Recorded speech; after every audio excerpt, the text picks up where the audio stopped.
Okay, well, hi everyone. Thank you very much for watching or listening. Liam Hartree back with you today with another episode of Presenting Champions for the Simply Inspired podcast. And today is episode 441, I believe. So definitely been a busy time this side. And I'm very, very, very excited to welcome back a very special guest that I haven't spoken to like this in about 3 years. So we've got some massive updates. Mr. Seamus Devlin, one of the most active professional boxers in the UK, now obviously competing in bare knuckle boxing as well. Recently appeared for BYB Extreme, has some amazing things going on with the gym that he runs and some of the champions that he trains and coaches. Obviously, as a very active fighter in terms of past stories from the fights and where the future is leading him as well, because there's some very, very big things ahead. As always with my interviews, we've got a really inspirational message behind what this man has come through to be the man that he is today, and I got all the respect in the world for him. So, Champ, welcome back on the show, my friend. It's awesome to have you Thank you, here. my friend. It's good to see you. 3 years, mate. 3 years. I I know, it's crazy. Crazy how fast that goes, eh? 3 years, mate. That's crazy, scarily fast. But yeah, man, things have been going good, mate. Things have been going really good. Absolutely. I mean, like we were saying before, I mean, it goes by in a flash, it does. But I've seen how well things are going with you, obviously with fighting, but with the gym and with training. And I saw you out in Malta recently, boxing out there as well. I mean, there's so many different things. I'm well happy for your success, and I just want to say that before, before we get into it. Thank you, my brother. Thank you. Yeah, because I know when we last spoke, I mean, it was pretty much like you were getting going with the boxing, and you'd already been pretty busy by that point. But like from then to how it is now, I'm so happy for you. So I want to talk about that as well because I think I'm going to start with the bare knuckle boxing side of things because obviously you did a little bit of that before pro boxing, and now you've come back around full circle to give it another go. Do you see that as being like a shot at redemption, or what I'm saying when I'm using the word redemption is a shot of seeing like how much you can really give in the bare knuckle game? Because I've seen posts of yours saying that this is going to be, like next year, 2025, is going to be your year in the bare knuckle boxing. You want to see how far you can take it. You didn't seem Yeah. 100% happy with how it went the first time in terms of bare knuckle, so you want to come back around full circle. Tell us a little bit about like your mindset. Yeah, spot on. I'm glad you've asked me that, mate. I'm glad you've touched on that because my career, if you could call it a career, before that was very inconsistent. There was several reasons for that. I relapsed a couple of times during my career, so I was using drink and drugs and being a stubborn, proud man. I would not pull out of the fights, even though physically and mentally I probably shouldn't have been in them. Um, yeah, there was somewhere I fought on my own shows. I promoted. I was cornering lads. I was the whip. I was running round, and then I'd get in the ring. I was 4 kilograms lighter than when I got there. Just so my performances were very. You could look at some performing. There was one I had in Bolton against a lad called Ryan Flatley Roberts. He was 3-0 at the time, um, and I beat him, and that was a really good performance. And if you watch that next to some of my other performances from a similar time period, it just doesn't match. You look, and I look like a completely different fighter. Um, the difference between those fights was when I had that fight in Bolton, I was in a conducive environment for development and change. I was living like a fighter. And this is why I always say to any young fighter that's coming up now, everyone's different, everyone's circumstances are different, variables are different, but come out of your comfort zone, strip your home comforts away. It's not a conducive environment. Being at home around your kids, it softens you, mate. Do you know what I mean? And you you're not 110% committed and focused on the task ahead. So yeah, my bare knuckle career, it wasn't great before me. Very patchy, very inconsistent. So when I went into boxing, pro boxing, it was during COVID time I became a professional. I was a history making journeyman. Everyone knows it's well documented. I did 55 professional fights in 18 months. That's never been done in modern day boxing. I was on Sky Sports, Box Nation. I reached number 43 in the UK, but there was just something missing, niggling at me at night, mate. It was just niggling at me. And I retired and I didn't even have time to digest my career, to be fair. I was straight into a gym and straight into that project. And I was just sat and I'd be training clients and I'd just be a little bit distant. I'd go somewhere for 20, 30 seconds and I just couldn't stop thinking. I couldn't shake it. And I was like, I want to fight bare knuckle at the top level. I want to know how I do now. Now I've got this standard as a professional. I've reached this level of competence and I've got this understanding of the body mechanics, technique, shape and form. Now I want to have a go. Now I want to have, so I was like juggling with the idea. And then I knew my pro career was done. I didn't want to do the journeyman thing again. So I had a couple of offers on the table. I approached both of them. I actually approached both of the bare knuckle promoters. They didn't approach me. I approached them at first, put the feelers out. Um, it was the two biggest bare knuckle companies in the world. That's not even debatable. It's debatable which one's the biggest, but I don't get into the politics, mate. I made the decision to go with BYB, and I've not regretted that decision. Um, Jim and Joe have been thorough professionals. The way they've conducted themselves, I seen the way the show was run, how professional it was, and it was absolutely spot on. And I've reached number 5 in the world. And I said to everybody, I said to everyone, I can box in that trigon. I'll show you can box in the trigon, and I'll cause problems just with my jab.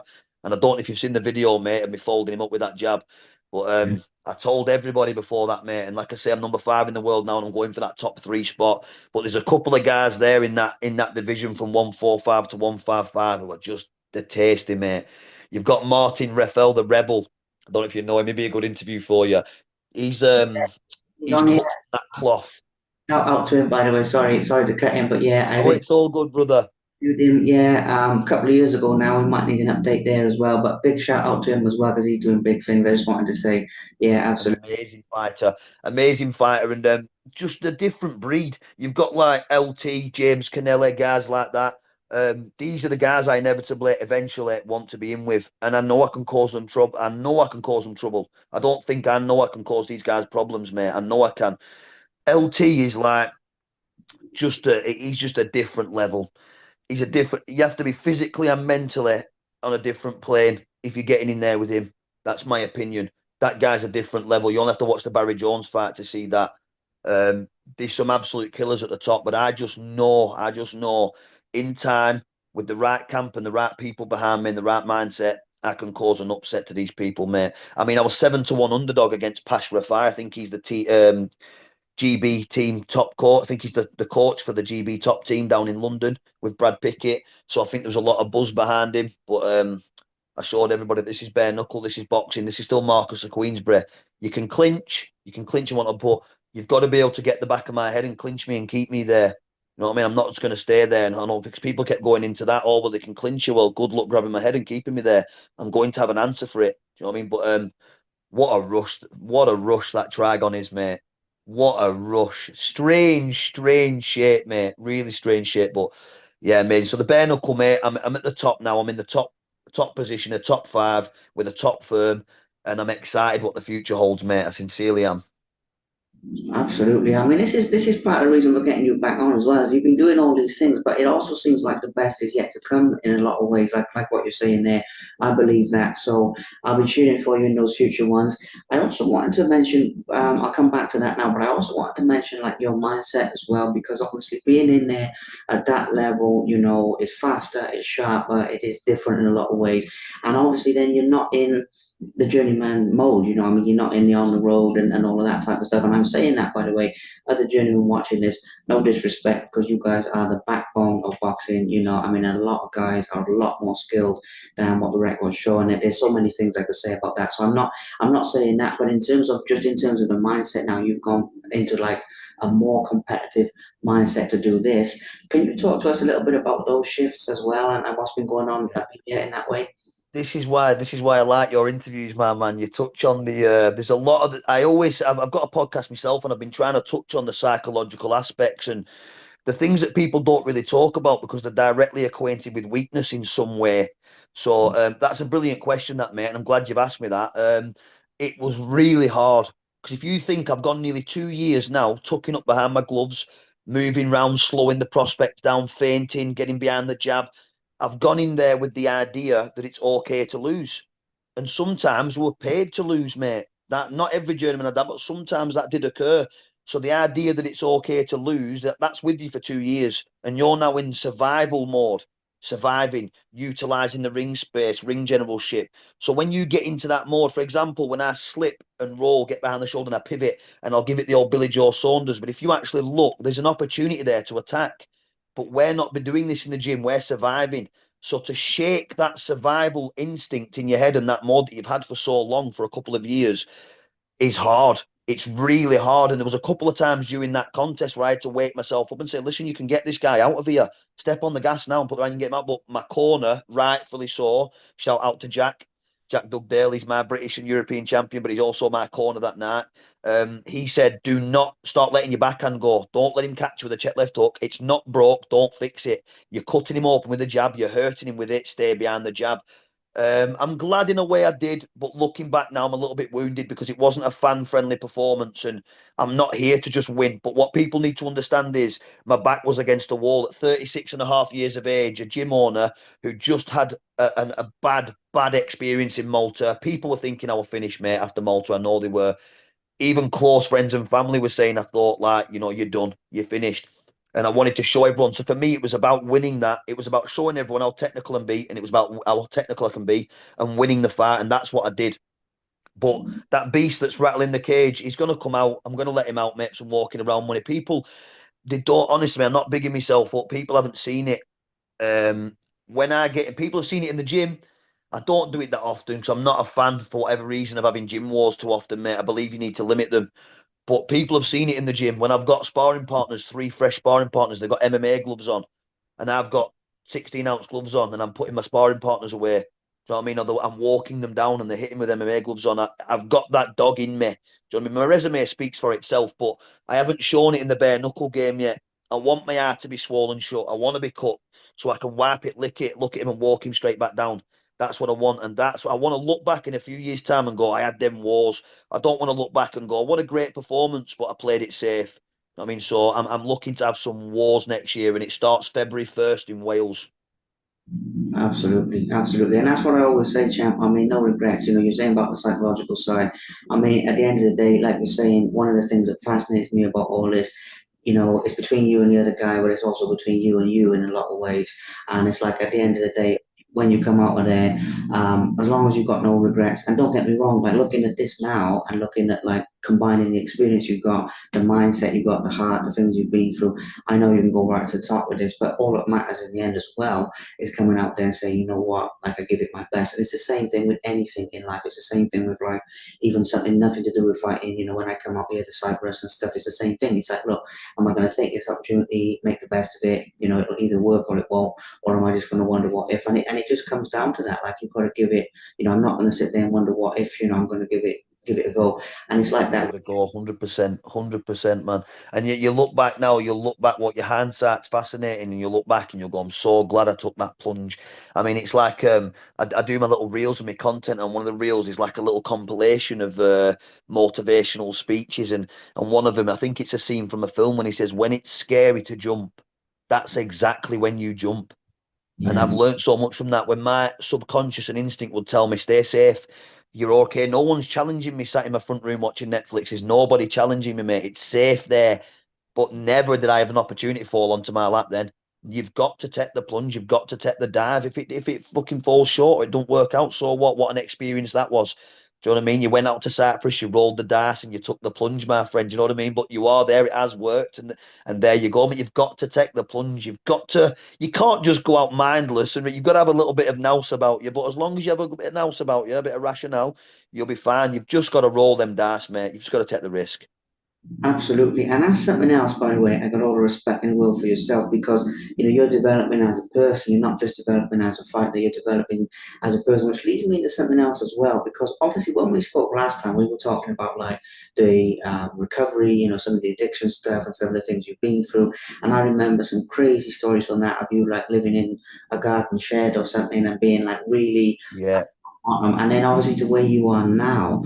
And I want to just talk about that contrast. I mean, obviously it is the fighting, but it's also like even before we started recording, you said, look, things happen, adversity happens, but you've learned is how you respond to it. When you look at like where you were when you started out to where you are today, I mean, or actually better yet, if someone told you back then that you'd be now where you are today, where you've got a gym, you've got a podcast, you're a history making journeyman, you're in the bare knuckle, top in the world there and you're doing all these things, would you have believed it if someone had said to you back then that you're going to be where you are now? If you get what I mean? it's a good question because I've had an unwavering self belief. Yeah. It's a really strange. I'm almost like I think most human beings are a contradiction in a way. So like I'm my own worst critic, so I can be my own worst enemy. But I have got an unwavering self belief. But I would say no. I don't think I would have believed you. I don't think I would have believed you. I think I would have think it was a little bit inflammatory, a little bit optimistic, but maybe I'll get somewhere in and around that ballpark. But I wouldn't. I probably would have said no. That's exaggerated. I probably wouldn't have believed you. But I am a little bit of a dreamer. I think when I look back, I always have been. So I'm a bit strange like that. Very obsessive guy, but I probably would have said no, mate. There's no chance. Some of the stuff that's happened, mate, and it's crazy, absolutely crazy, mate. It's just madness. It's just absolutely insanity. But if someone would have said to me 8 years ago, or even 5 years ago, this is where you're going to be, I'd have probably gone, nah, mate, not a chance, not a chance, mate. But what a crazy ride. You just don't. We were on about this a few days ago with another friend. Like, you just don't know where life's going to take you. You really don't, mate. It's a strange one, isn't it? Absolutely. But I know that last time as well, though, I mean, I'll come back to the fighting now, but with you, there's so many other sort of interesting things as well. I remember we spoke last time as well that, like, you've got a spiritual side, haven't you? You've got like a side of you that believes in something bigger and, whatever you want to call that. I remember you said something to me. Now, bear in mind, it's 3 years ago, so I'm a bit hazy on this, but you did say that that's come into your life as well. And I see the motivational stuff, and I see that I'm not talking about religious stuff here. I'm just talking about, like, I get like a spiritual vibe from you, even when I'm sitting here now, because you faced so many of your fears and you faced so many like modern fears, like demons, like the dark side of yourself in a lot of ways. Not a lot Yeah, of people do that. A lot of people spend their life running from that, or trying to, duck and dive and get away from it. Where does that, or like, you were saying earlier about your subconscious mind and you were saying about all these kind of things. Can you go a little bit deeper? I mean, I don't have like a really narrow question about it, and I also know that it takes a lot of courage to speak about some of this stuff, although I know you do anyway. But some of the work you've done inside yourself to develop, and then we'll come back yeah. to writing. But I want to talk about Yeah, brilliant, brilliant question, mate. Yeah. So basically, I always try and tell my clients this as well. Your subconscious runs 90% of your day. So you wake up with that voice and you go to bed with that voice. And I used to be a slave to that voice. So whatever my initial thought was when I'd wake up, I'd be giving into that. And then to stop those like noises, I'd want to go and I'd smoke a joint, or I'd want to go and drink, or I'd want to go and take something to just stop the noise that was going in my head. I didn't realize that I could reprogram it. I could literally reprogram that voice in my head. I could talk to myself in a different way over and over again. It's like when I go running. If I got my earphones, some people think I'm losing my head if they overheard me or seen me. But I'll go. 1 second, mate. Sorry about that. Got someone trying to call me. no Sorry, worries. mate. Yeah, so when I'm going running, I'll go running and I'll be constantly talking to myself over and over again. You're the best journeyman in the UK. No one can stop you. No middleweight in the country can stop you. So you think you're doing that 3, 4 days a week for a 25-minute run or 5, 6 kilometer, and you're telling yourself over and over again, you are the man. You are the man. No one can stop you. No one can beat you. And if you keep saying that over and over again, that starts setting in. Then you start seeing it in your head. So everything's created twice. Absolutely everything. Any building you see erected, it was seen in someone's head first. So I see everything. I saw me going out onto Sky Sports 2 years before it happened. God's honest truth. I'd already seen it. I kept seeing it all the time. Every run, I was visualizing it. I was telling myself over and over again. So now that voice that's in my head, it's a little bit brighter now. It doesn't tell me to stay in bed because it's cold. It tells me to get the fuck up, stop being a bitch, and go and run 6 miles. And that's what I'll do. And I get a massive endorphin rush. Now that sets me up for the day. It's like with the drug addiction, my triggers, I never understood my triggers. So something would occur before you know it, mate. I'm in the packet. Before I know it, I'm sat there. How did I end up here? Whereas now I know, so I identify the trigger. I can stay away from it. I can swerve it. Best saying ever heard was, "You don't have to kill the rattlesnakes. You just have to know where they are." Well, I know where the rattlesnakes are, mate. I can hear that rattle and I step aside every single time, mate. I've not got it. I've not got a blueprint. I don't want anyone to sit here and watch this and think this guy gets up in the morning, his bed makes itself, the curtains just open for themselves. I've got my own problems, mate. I've still got some issues in my mind, but the major issues, the blaringly obvious ones that were affecting my life, were becoming debilitating, were holding me back. They're all gone. They're all gone. Don't have time for them, mate. My head's got rid of them, cast them out. And that's through talking to myself more positively. That's through, and then that all has a domino effect. It's like, I'll have little dips, but then I know now I can get back on it. And eating, that's another thing what people don't understand. What you put into your body, what you consume, the same how you talk to yourself, what you consume will have an effect. Good example. in that camp before my bare knuckle fight, I was on like virtually an alkaline diet, mate. I was living so keep getting my phone done stop. I was living so clean and I felt great. My energy levels, Liam, everything, my vitality, everything. Like, for example, little bits of inflammatory bits, my knees, swelling on my knees and stuff, that had gone. Like, it was all gone. As soon as that fight had been done, I had a couple of weeks where I took my foot off the accelerator, was eating bad food, wasn't drink, was gone down from 4 litres of water to one, was drinking my Coke Zero, enjoying myself. The inflammation come back on my knee, my left ankle started being dodgy again, and my weight went up. So, do you know what I mean? Just do the math. Yeah, so it's eating, it's what you're eating as well, mate. What you're eating and how you're talking to yourself. I always say that's a psychological aspect of it, mate. Your subconscious runs 90% of your day. And if you're talking to yourself negatively, that's going to set in, mate. It's going to set in. Absolutely. I'm 100% with you on that, man. And it's something I love about you as well, because I really feel in that aspect, our journeys have kind of mirrored each other in a lot of ways. So I'm looking at this and I can see, or more than see, you can actually feel the development like from your posts and everything. And I'm looking at your posts and the way you speak and the way you carry yourself. I'm thinking, wow, I mean, he's changing, man. This is the, I know I can see the light shining from you. And Thank you, brother.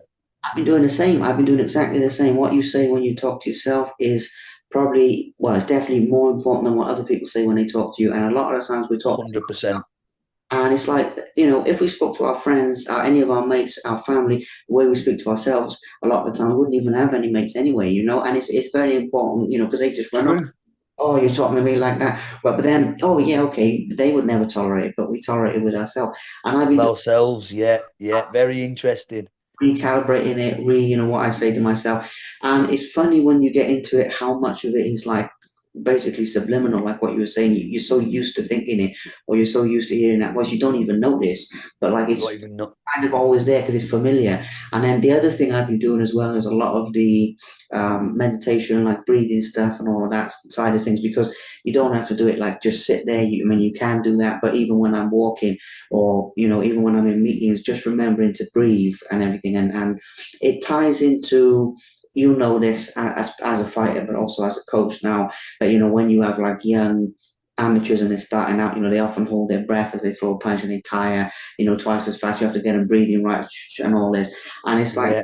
think about that when I heard this thing when I went to like a yoga thing, and I don't really do yoga, I do more the meditation. But the guy there said, look, if you can control your breath, you can control your mind. And I thought, oh my days, that is so simple. But think about it, every time you get angry, your breathing changes. If you get worried or you think, I know how am I going to deal with this, the breathing changes. If you're focused, Yeah. even if it's positive, if I'm focused on something, even if I'm focused on a talk like this, sometimes you breathe shallow.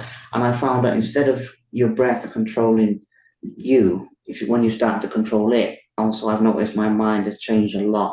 So there's things like this, and people overlook them because they're so simple. Like what you're saying about the affirmations, it sounds so simple, but I say to anybody who's not doing it, try doing it, and you will. In the beginning, you will slip up and you won't keep to it. But if you keep to it after a period of time, your life will change. And anybody who's listening, 100%. 100%. Breathing so massively underutilized. So massively underutilized. Cold water therapy and breathing. Breathing from your diaphragm, strengthening your breathing muscles.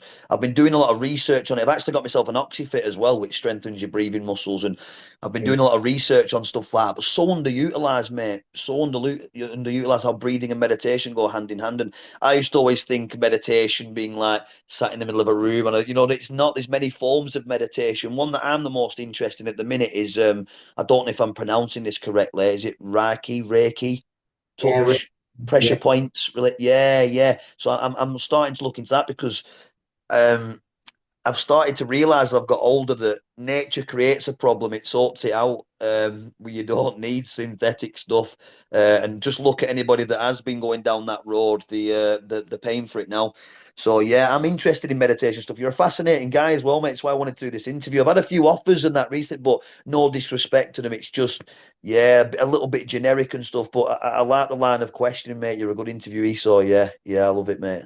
Thank you. I mean, it's the same to you, man. I know I can get a bit more dynamic and you can get into some stuff because the thing is, it's like, especially with the fight interviews as well.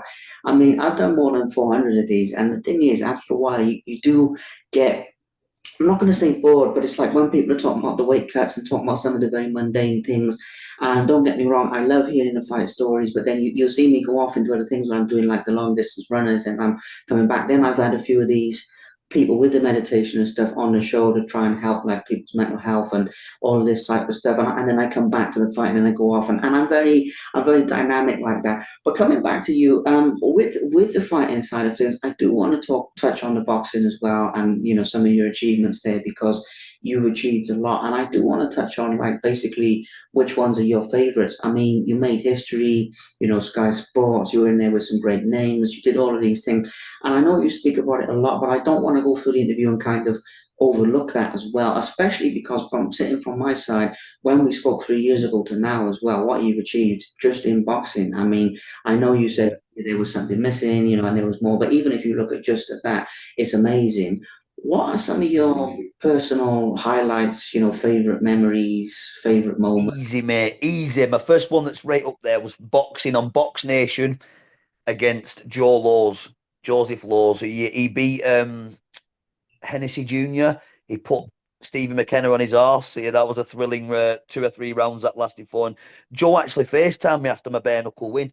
Him and his father, and they stay in touch. And they are two. I don't care what. Listen, what you see on those interviews, the Jack the Lad, the erratic behaviour, the way he talks, and that. Let me tell you now, they are the salt of the earth. Them two men are the salt of the earth. I don't care what anybody says. The characters, they're full of life, full of energy, and they're my sort of people, mate. And they treat me with the utmost respect, which I often didn't expect. I half expected Joe to be a bit of a bell end, but he was. I thought he was going to be one. I've seen a few interviews with him. He was having a back and forth with Tommy Broadbent years ago, a couple of years back, and I didn't really know who Joe was. And then I seen him against Ryan Charlton, and so fine, I thought, but a bit of a jack the lad. He's got a bit of mouth. But honestly, mate, what a guy, what a human being, and what a fighter as well. What a fighter. Could have achieved more, in my opinion, trust me. But yeah, that's one of my highlights. Fighting on Sky Sports against Paddy Lacey.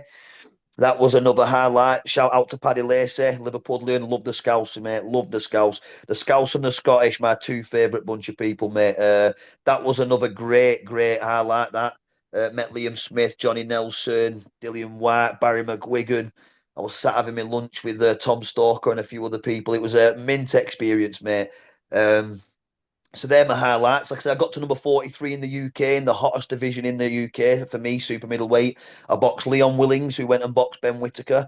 I think he took in the distance as well. Did quite well. What else was the highlights there? I was the quickest to half a century. Would have been nice to make an award ceremony for Journeyman of the Year, at least get nominated. But yeah, that just kind of didn't happen, but for whatever reason. But yeah, no sour grapes, mate. I enjoyed everything that I did, but it would have been nice to at least get an award for what I did in boxing, mate. I was the quickest to half a century. I don't think anyone's done it that quick since the 80s and 90s, since boxing's become more heavily regulated. I might be mistaken. I'd have to dig a bit deeper, maybe. But yeah, so there are a couple of my highlights, mate.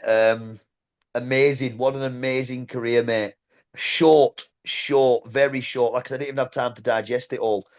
I retired and it was like, boom, I was straight into the gym. And then sometimes it'd pop up in my head and I thought, oh, yeah, I remember boxing him there and I met him there. And it was just amazing, mate. Spencer Oliver, Johnny Nelson, the people I bumped into, mate, and spoke to. And just amazing. I remember I was with the missus and I jumped in the elevator and this guy jumped in and they stopped the elevator and he come in. And it was Adam Azim. And when I was talking to Adam Azim in there and it was just crazy. Ben Davidson, I met Ben Davidson. He come over and said hello and shook my hand. I think he knew who I was. I think that shocked me more that he knew who I was. But I was picking up a bit of traction because I was fighting so much. I think people were like, who's this kid? Who's this lad putting these numbers in? But I'll just put it out there now. Peter Buckley said that I was one of the best journeymen of the modern era, or the best journeyman of the modern era. But in my opinion, I spoke to one of the best journeymen of the modern era the other day on the phone, Robert Michael Chapman, the Camden caretaker. There was another guy called Poochie, Louis Van Posh Poochie. For me, they were heads and shoulders above everybody else, mate. They were, same with Carl Sampson. That's another one. I think he's down at featherweight or lightweight. In terms of numbers, I was definitely the number one. But in terms of quality, there was 3 or 4 journeymen that I'd put above myself in that category. At my weight division, I was definitely the top 3 best journeymen. But there was some lads out there people don't even understand. They could have been if they could sell tickets, they'd have been up there. They'd have won British titles, mate. There's no doubt about it. But they just couldn't shift tickets, and it's a business above all else, in it, my friend. So yeah, but there was a few to mention. Amazing, because I love that as well. I mean, you can tell with yourself, like you're in there testing yourself and doing, like I said, you're doing your own journey, and it's a fascinating thing about boxing that people don't talk about because you can have two guys in the ring, obviously they're going head to head, but they're and inside they're on totally different journeys. I mean, somebody might be on one side, you might have somebody like keeping his dad proud or impressing somebody. On the other side, you might have somebody who's in recovery, like addiction, mental health, whatever, and they're doing it for that reason.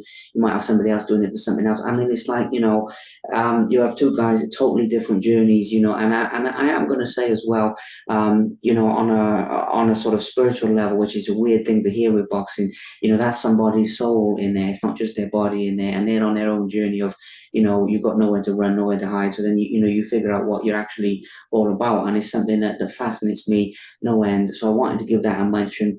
Which fight was your toughest in terms of like not just in terms of like the hardest hitters and all this, but like in terms of any other aspect of like the pressure or the location or even some Yeah, fighters really. yeah. So we could go for maybe 3 points. We'll say the toughest one in terms of pressure was without shadow of a doubt, and I'm talking physical pressure, not mental pressure, not the magnitude of the situation, was a gentleman called Ryan Amos, Oh the yeah, King Punisher.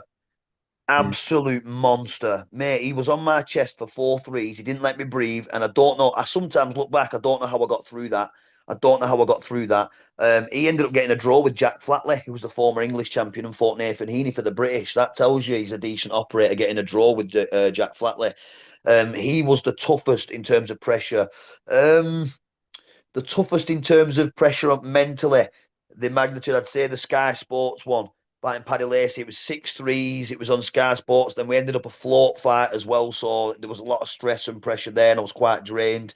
Um, and my toughest fight in terms of technical ability, someone who was really, really technical. There's a couple I could mention there. Paul Keane was quite good, and Darren Johnson, they just fought for the Scottish title. They were quite good lads. Who else was there up there that was just Jay Money wasn't a bad lad, Welsh fella. Kieran Jones, I think he's 12-0 right now, trained by Gary Lockett. Now he doesn't have any power. He didn't have any punch power, and that was his. But if he had punch power, that would be a scary prospect. That lad, very fast hands, good shot selection, quick on his feet. He was brilliant. So yeah, there were a couple to mention, but there was a few. I mean, I boxed Marcus Morrison. He fought Denzel Bentley for the British title, but he had that fight 2, 3 weeks after, so something told me he wasn't after getting in the mix too much. I think he was happy to just get the rounds in. But yeah, there are a few to mention. They were tough nights, mate. Some of them were really tough nights, but what absolutely blessed. I've got a smile on my face now just looking back, mate, because what a career and how fast it all happened, and the wins as well. I got a couple of wins, mate. I should have got at least, in my opinion, at least three or four, five wins. I got a win and a draw. I beat Navid Iran, who was a good fighter.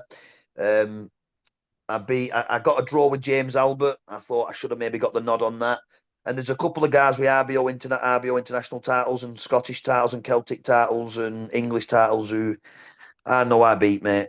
I beat them, do you know, and they know it as well, mate, in second gear. And a couple of Welsh champions as well. Um, that's just my opinion. It's not my opinion. It's the opinion of many other people as well, mate. I beat quite a few of them, but we just understand how the game works.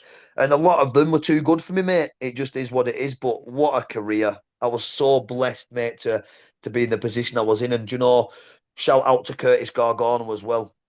Uh, if it wasn't for that man, he was like the guy who give the sort of undesirables, the guys without amateur cards, the guys who didn't have the amateur pedigree, the guys who you wouldn't really touch. Some of the top managers and promoters wouldn't really touch for whatever reason. He kind of opened the door for us guys during COVID, and mate, if he didn't do that, it changed my life, mate. It did. It really did change my life. But then it kind of became a hindrance in the end. But I won't elaborate on that. But then I'm in BYB, mate, and yeah, so the sky's the limit, pal. I'm just massively excited about my future, pal. I've got that much going on with the gym and my family, and I even do a bit of part-time acting, mate, from time to time. But that's been on the back burner for about a year, mate. But yeah, so I'm aiming high, mate. I'm aiming high.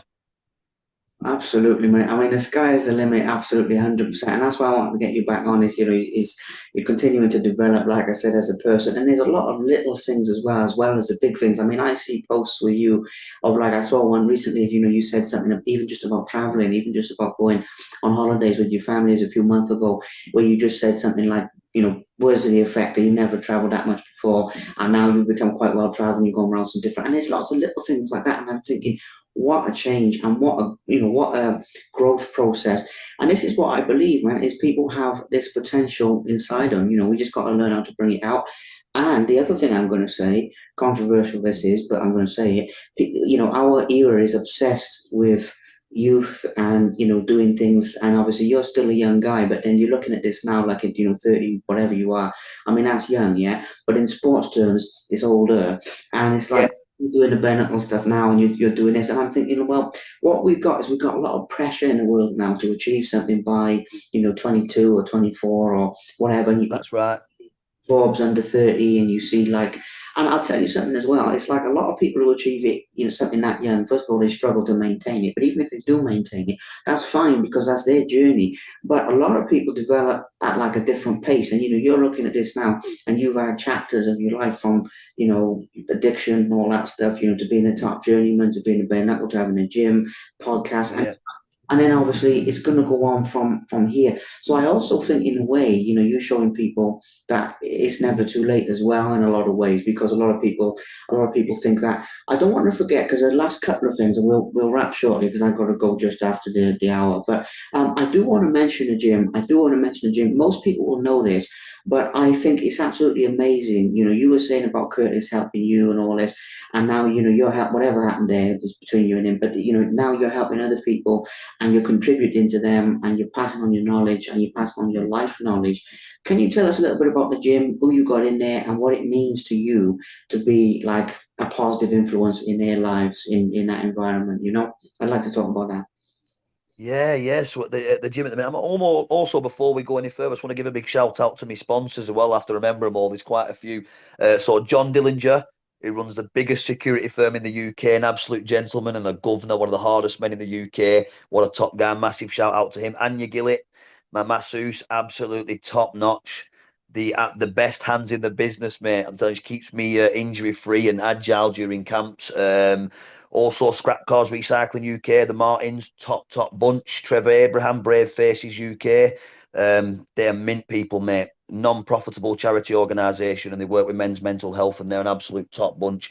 D&B Decorating, Dale Brown, massive shout out to you as well, my brother. Luke Vaughan, Roof Kings, massive shout out to you as well.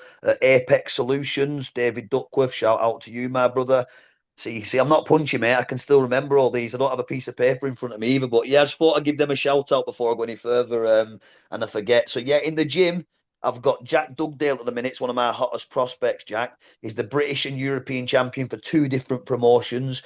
The thing with Jack is, like everyone, he's got his flaws, mate. He's new to the game. He makes mistakes, but his desire.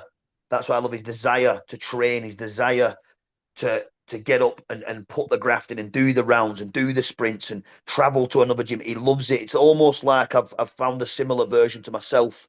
That hunger. That's what was missing. Because I've got some good lads, don't get me wrong, but they're not as consistent as Jack. And Jack's pulling off stuff in his first year and his upper body movement doing stuff that he shouldn't really be doing. So I'm quite excited about Jack. Corey, he's an underachiever in my opinion. Corey Harrison, BKFC and BKB's fought on the two top promotions in the world, which is now BYB. And Corey, for me, could have and should have achieved more. Top talent, brilliant lad, great human being, tough as fucking nails, but has underachieved in my opinion. I've got him in the gym. We've got Kingsley Carter, who's come from an MMA background, done a bit of bare knuckle and a bit of gloved. We've got loads of juniors, mate. A massive crop of juniors coming through. I had a couple I was really excited about. They've left my gym for whatever reason. I'll not elaborate on that. I'll not go into that. There was a couple that I'm really upset about because they were really, really like one of them, I believe, was one of the best in the country at his weight. It was just phenomenal. But we've got a lot of talent, mate, from junior to senior. We're struggling on the female side of things. There's one or two, but I can't get them in the gym. They're just flaky, but they've got the potential to be really good. And it's wide open for the women's boxing as well. I mean, you could become a world champion in half a dozen fights. So yeah, that's basically what we've got going on there, mate. We've got, I think about 2-3 dozen fighters, competitive fighters, but some come, some go, you lose. So it's a strange one, mate. You get some people lose interest, some people get their heart broken, they might lose a fight, and it's a bit too much for them to overcome mentally and they don't come back. But we have an exciting crop. But the leading couple at the minute, I'd say, is Corey and Jack. They're two top lads, and they've still got a bit of time on the side. Like I say, I'm nearly 37 now. Um, I've got last year or two, I'm done, mate. Do you know what I mean? But these guys still have a good 5-6 years left in them if they play the cards right. Absolutely, yeah, absolutely amazing. I mean, I'm so excited for what the future holds for you, mate. I mean, it's absolutely amazing. I love it, all of it, everything. Even what we were saying earlier, the inspirational content you put out there, the message. Because I'm going to close out with this as well, because you've said about your sponsors, so that was my last thing. So that's cool. But I was also just going to say as well, you are an inspirational guy. I mean, I mean it as Thank you, brother. a Thank you so much, mate. I'm not blowing smoke. I mean it exactly as it is, and it's one of those things where, like I say, I've seen the development. I've been through a lot of development process myself. I know the courage it takes to do that inside of yourself. I've got all the respect in the world because a lot of these things, the toughest battles, they're not usually in the ring. I mean, it's usually something outside in life. 100%. And Jimmy McCrory said it best. Shout out to Jimmy McCrory. I think he's just got a film being released as well, if I'm not mistaken, The Angel of the North. Do you know what? I learned quite a bit from that man about addiction as well.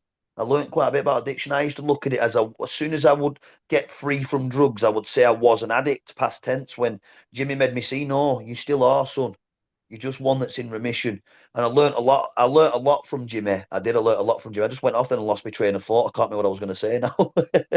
But yeah, it was. I can't remember what we were talking about now before I lost my train of thought. Now, saying about inspiration and all this type of thing, and I was saying about how when you put the message out there, all I was going to say is you show people what's possible in one way or another.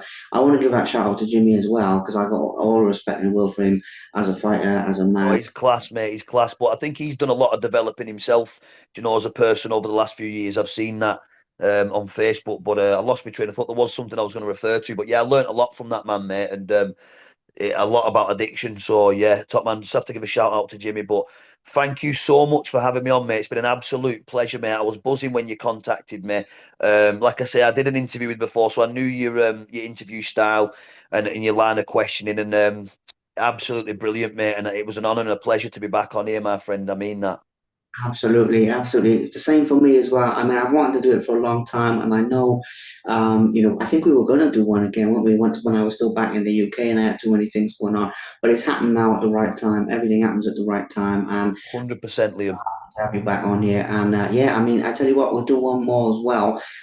Literally, when you're coming up on, like, basically on retiring or whatever, I'm going to say that because by then there'll be so many more stories to tell. That'll be probably a couple of years, or we can do one Yeah, brilliant. before if you want. Brilliant. And hopefully we get blessed and we're still here in a couple of years, my mate. But yeah, hopefully. But I believe be so. another chapter, another chapter. And I think, like you say, mate, it wouldn't have gone as well if we'd have done it too quick afterwards. It would have been like, oh, he's here again. Do you know what I mean? Where it's been, and I'd be interested now to go back and watch our first interview and the development in a lot of ways, and even the talking points. I'd be interested to go back now and watch it. But like I say, mate, thank you for having me on, mate. It means a lot, pal, and it was a great interview, mate. And hopefully, pal, we could return it, and I could interview you one time. That would be an absolute pleasure, mate, and return the favour. That would be great.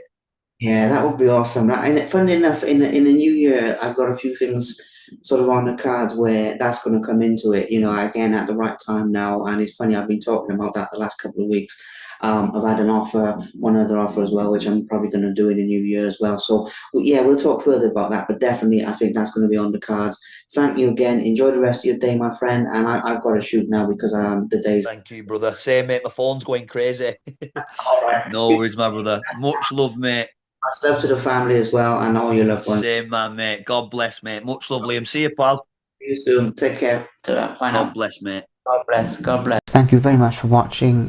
Please subscribe to the Simply Inspired YouTube channel, and there'll be more videos coming soon.